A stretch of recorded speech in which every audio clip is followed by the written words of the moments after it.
حسبنا اللہ نعم الوکیل نعم المولا ونعم النصیر وأفوض أمري إلى الله إن الله بصير بالعباد الحمد لله رب العالمين الصلاة والسلام على أشرف الأنبياء والمرسلين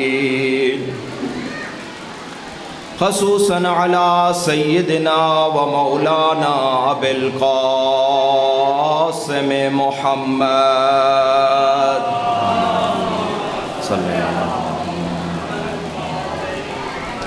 الحمد لله الذي جعلنا من المتمسكين بولاية علي بن أبي طالب عليه السلام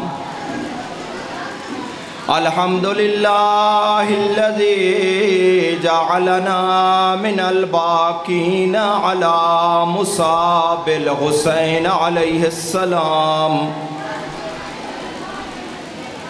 أما بعد فقد قال الله تعالى في كتابه الكريم والفرقان الحميد وهو أصدق القائلين وقوله الحق بسم الله الرحمن الرحيم إن تعدوا نعمة الله لا تحصوها صلوات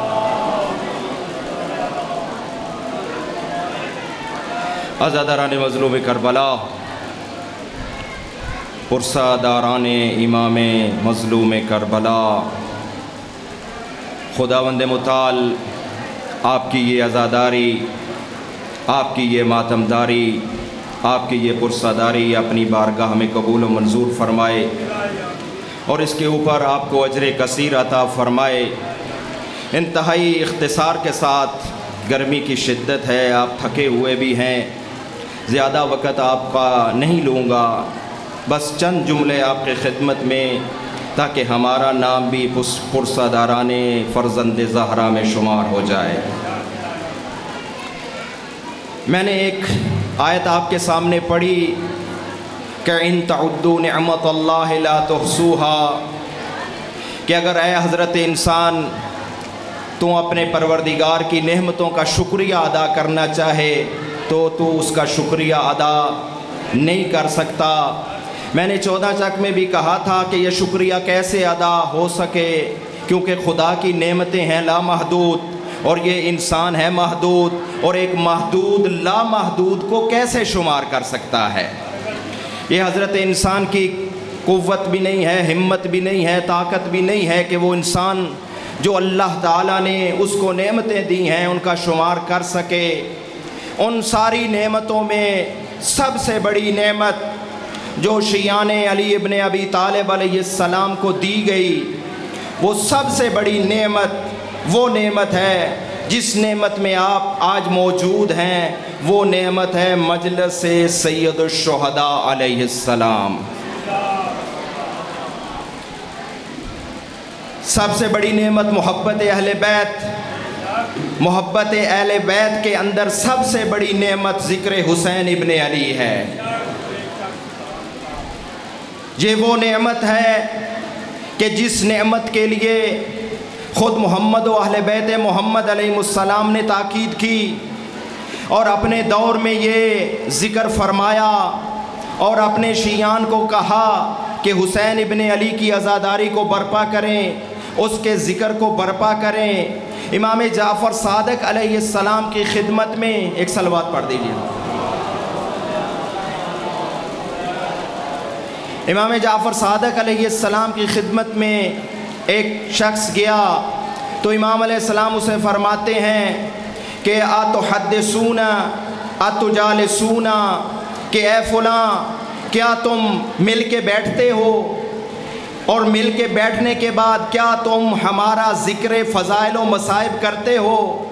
اس وقت وہ شخص کہنے لگا نعم فداک یابن رسول اللہ، ہاں فرزند زہرا ہم مل کے بیٹھتے ہیں اور آپ کے جد کا ذکر بھی کرتے ہیں تو اس وقت امام علیہ السلام نے فرمایا احیو امرنا، کہ ہاں ہمارا مقصود بھی یہی ہے کہ ہمارے امر کو زندہ کرو، ہمارے فضائل کو بیان کرو، ہمارے مصائب کو بیان کرو۔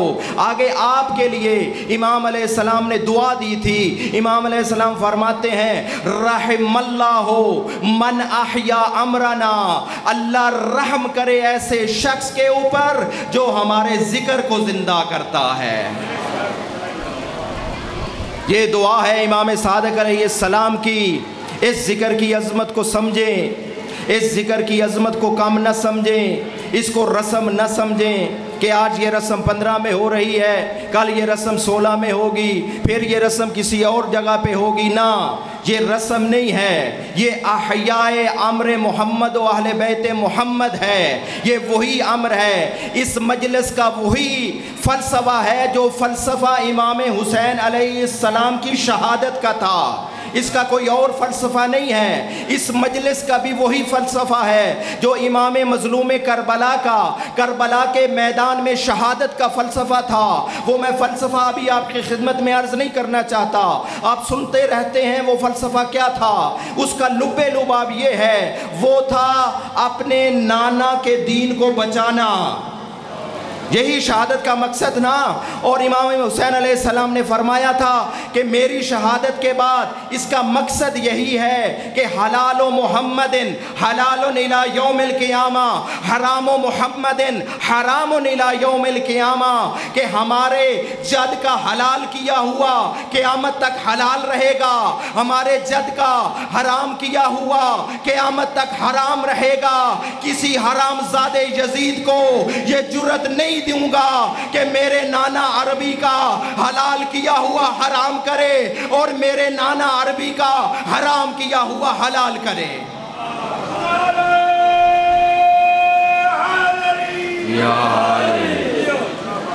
حسین ابن علی نے 1,24,000 انبیاء کی محنتوں کو بچایا ہے کربلا کے میدان میں۔ سوچا کرو کبھی، ہم اس کے دعوے دار نہیں ہیں، بلکہ ہم تو کہتے ہیں کہ 1,24,000 پیغمبروں کی محنت کو کربلا میں بچایا ہے حسین ابن علی نے۔ دلیل دیتا ہوں، اس کے لیے دلیل ہے، ہم زیارت وارثہ میں کیا وہ دعا پڑھتے ہیں، کیا سلام کرتے ہیں؟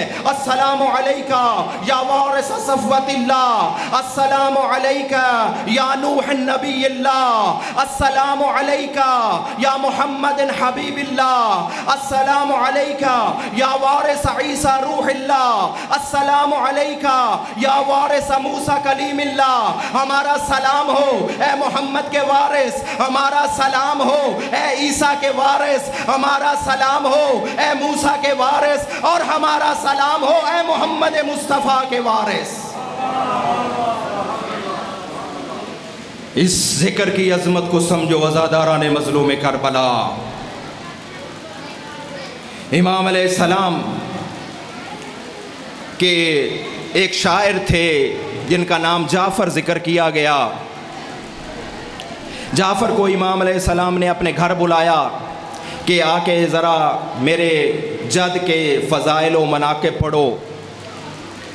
جب امام جعفر صادق علیہ السلام کے گھر تشریف لے کے گیا اور اس نے اپنا جو مرثیہ لکھا ہوا تھا، بہت بڑا شاعر تھا اپنے وقت کا، تو امام علیہ السلام جب مجلس ختم ہو گئی تو وہ گھر جانے لگا، تو امام علیہ السلام نے اسے کہا جعفر جانتے ہو؟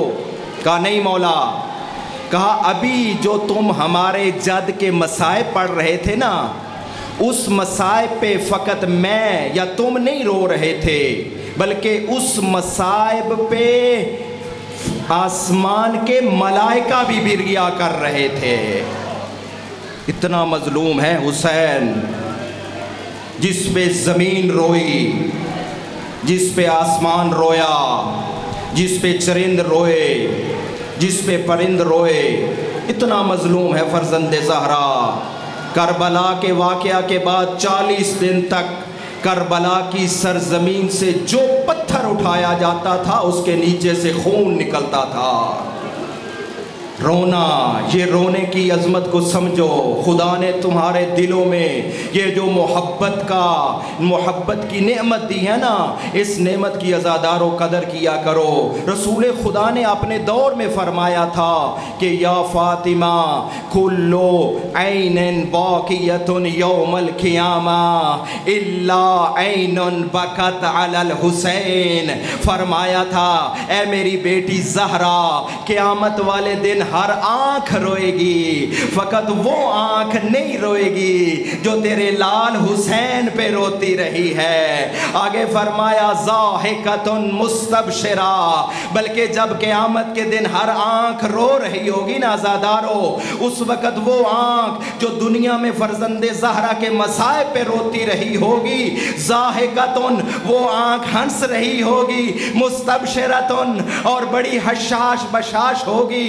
یہ گریہ ہے عزادارو. اس گریے کی عظمت کو سمجھو. فرزند زہرا کو بلکہ مطلوب ہے تمہارا یہ گریہ گیا کرو، گریے میں کوتاہی نہ کیا کرو. فرزند زہرا نے جب کربلا کے میدان میں کہا تھا نا، کسی اور کو یاد نہیں کیا تھا، اپنے کسی مصائب کو یاد نہیں کیا تھا، بلکہ کربلا کے میدان میں فرزند زہرا نے کہا تھا کہ یا شیعتی مہما ان شربتم مائن فذکرونی او سمیتن بے غریبن او شہیدن فندبونی. او میرے شیعو، یاد کیا تمہیں کربلا کے میدان میں فرزند زہرا نے یاد کیا.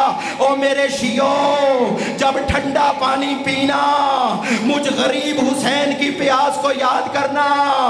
عزاداروں میں یہ مصائب نہیں پڑھنا چاہتا، بلکہ میں مصائب اور پڑھنا چاہتا ہوں. میں مصائب پڑھنا چاہتا ہوں. اے فرزند زہرا، تیرے بھی کربلا میں بڑے مصائب ہیں، تیرا بھی بڑا گریہ تھا، تیرا بھی بڑا نقصان ہوا، لیکن میں کہوں گا اے فرزند زہرا، تیرا سید سجاد بچ تو گیا نا. میں قربان جاؤں شریکت الحسین پہ، جس کو اللہ نے 2 بیٹے دیے تھے اور دونوں بیٹوں کو بھائی کے اوپر قربان کر دیا تھا.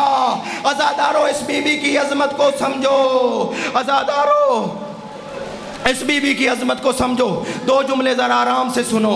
عزادارو، اتنا احترام تھا اس بی بی کو بھائی کا کہ جب بی بی گھر میں داخل ہوتی تھی نا، امام مظلوم کربلا کھڑے ہو جاتے تھے. حتیٰ محدث جزائری کا یہ جملہ وہ فرماتے ہیں کہ فرزند رسول گھر میں تلاوت قرآن کر رہے تھے. ایک دفعہ شہزادی گھر میں داخل ہوتی ہیں، جو ہی دیکھا فرزند زہرا نے شہزادی کو آتے ہوئے قرآن کو اٹھا کے استقبال کیا اس بی بی کا. یہ عظمت ہے شریکت الحسین کی. عزادارو، جب اس بی بی کی ولادت ہوئی، اس وقت پیغمبر اکرم نے کہا بلال کو، بلال جاؤ مسجد نبوی میں جا کے اعلان کرو اور تمام مسلمانوں کو مسجد نبوی میں اکٹھا کرو. سننا اس بی بی کی عظمت کو عزادارو. کہا کہ اس بی بی کا استقبال کیسے کیا. بلال کو کہا کہ جا کے مسجد میں اعلان کرو، مدینے میں منادی کرو اور تمام لوگوں کو مسجد نبوی میں جمع کرو. عزادارو، بلال نے منادی کی، لوگوں کو اکٹھا کیا مسجد نبوی میں. مسجد نبوی میں جب اکٹھے ہو گئے نا لوگ، اس وقت رسول خدا نے امیر المومنین علی علیہ السلام سے کہا تھا یا علی جاؤ اپنی بیٹی زینب کو اٹھا کے لاؤ. عزادارو، اس بیٹی کو امیر المومنین علیہ السلام اٹھا کے لائے مسجد نبوی میں. مسجد نبوی میں اٹھا کے لائے. رسول خدا نے جناب زینب کبریٰ کی آنکھوں کا بوسہ لیا، جناب زینب کبریٰ کی پیشانی کا بوسہ لیا. پھر سب کے سامنے جناب رسول خدا نے ننھے ہاتھوں کا بھی بوسہ لیا اور ساتھ ارشاد فرمایا اے لوگو جو ادھر حاضر ہونا، یہ ان کو جا کے میرا پیغام دینا جو آج ادھر موجود نہیں ہیں، جو غائب ہیں، ان کو میرا یہ پیغام دینا. کیا پیغام دینا رسول خدا؟ کہا اے لوگو، اے مسلمانوں، جا کے میرا پیغام دینا کہ میری یہ بیٹی ہے، اگر کل کوئی مشکل وقت آئے نا تو میری اس بیٹی کا حیا کرنا. عزادارو تم کیا سمجھتے ہو اس بیٹی کا مسلمانوں نے حیا کیا؟ اس مسلمانوں نے کیسے حیا کیا؟ وہ بیٹی جو زینب تھی، جس کا نام وحی الہی کے حکم سے زینب رکھا گیا تھا، وہ بیٹی جو باپ کی زینت تھی، عزادارو لوگ اس کو ام المصائب کہتے ہیں، ام المصائب کہتے ہیں عزادارو۔ اور دوسرا بی بی جس کا نام رسول خدا نے زینب رکھا تھا، اس کا جو بعد میں لقب پڑ گیا وہ لقب تھا کعبۃ الرزایا۔ عربی میں جانتے ہو کعبۃ الرزایا کسے کہتے ہیں؟ کعبہ وہ جگہ ہے جہاں مسلمان چکر لگاتے ہیں۔ کعبۃ الرزایا کا مطلب یہ ہے کہ کربلا کی سرزمین پر جس بی بی کا دکھوں نے چکر لگایا وہ زینب تھی۔ ان مسلمانوں نے جناب زینب کبریٰ کے ساتھ کیا کیا؟ عزادارو میری بیوی کی چادر کو چھینا، کتنا پیار سا اس چادر سے میری بیوی کو۔ وہ بیوی جو رات کی تاریکی میں مسجد نبوی میں اپنے نانا کے روزے کی زیارت پہ جاتی تھی، اتنا احترام کیا مسلمانوں نے کہ سر سے چادر کو چھینا۔ عزادارو جب مختار نے خولی کو بلایا نا اپنے دربار میں کہ خولی تو بتا تو نے کون سا ظلم کیا ہے، خولی پہلے بتا نہیں رہا تھا، کہا نہیں خولی تجھے بتانا پڑے گا، تو نے کون سا ظلم کیا ہے؟ کہتا ہے مختار مجھے شرم آتی ہے، میں نہیں بتا سکتا۔ مختار نے کہا تجھے آج بتانا پڑے گا۔ خولی کہتا ہے کہ میں نے سب سے بڑا جو جرم کیا ہے نا، میں نے اس شہزادی کی چادر کو چھینا، اور جب میں نے اس چادر کو چھینا، جدھر جدھر میں جاتا تھا یہ بی بی اس چادر کے پیچھے پیچھے جاتی تھی، اتنا پیار تھا اس چادر سے عزادارو۔